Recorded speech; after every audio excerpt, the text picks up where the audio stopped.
Hello, this is Pastor Phil Vickers coming to you with another answer to a common question, which is what is the ELCA and what is the difference between the ELCA and other church traditions and denominations?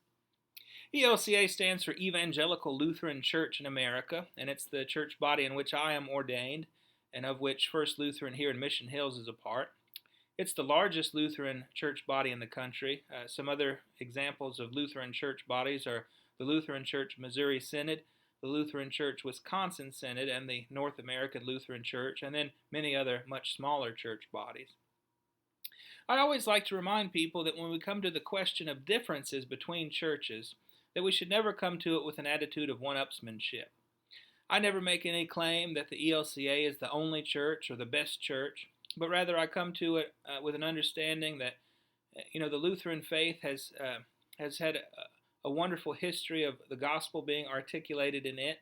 But then when you look to other church bodies, you see how the gospel has manifested itself there in different ways, and we can celebrate that difference.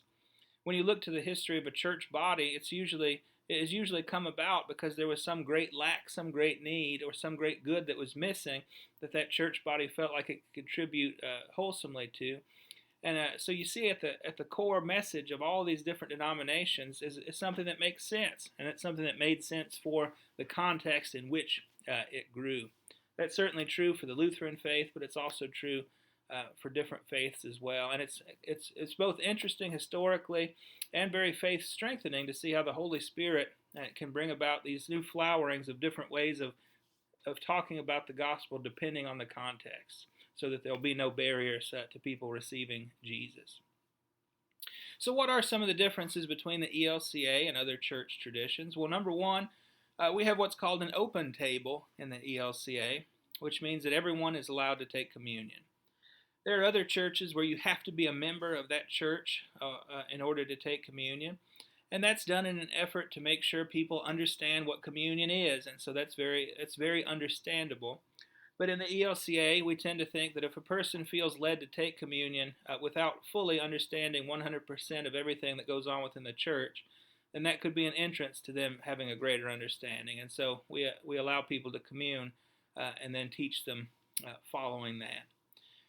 Another example of a difference between the ELCA and other traditions is how we read the Bible. In the ELCA, we believe that the Bible is a gift from God, that it's God-inspired, but we're not required to read it 100% literally in every sense.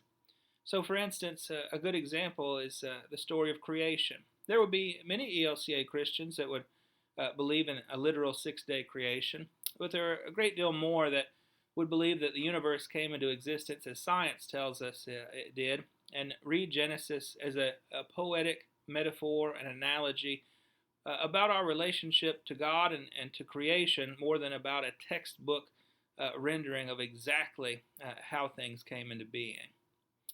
And in many other instances in the scriptures, we may read things literally, or we may read behind the story to ask, what is God saying to us through this story?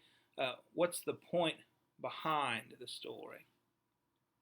Another example of a difference, and this isn't so much of a difference as it is an emphasis, because every church body, every Christian church body should emphasize God's grace, especially in sending Jesus for our salvation. But that sort of really is a hallmark, a cornerstone of the witness of the Lutheran faith, the insistence on God's grace rather than our own works being what saves us. Works are important. We are called to do good works in the world for our neighbor. But when it comes to our salvation, we tend to locate that 100% in the work of Jesus. It is the work of Jesus that brings us salvation, not what we do.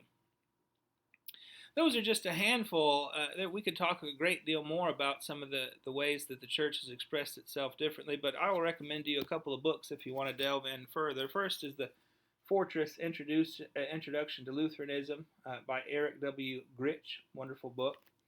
And then if you want to get even more detailed, any book by Gerhard Forde, This one happens to be called a more radical gospel, but he has other ones too. I don't agree with everything Gerhard Forde says, but he hits the nail on the head when it comes to um, the uh, the the particular way that the Lutheran faith has articulated the good news. So, thank you for listening to this short answer. If you have any other questions, please do send them to me by email, and maybe I can address them in one of these weekly devotions. God be with you and bless you.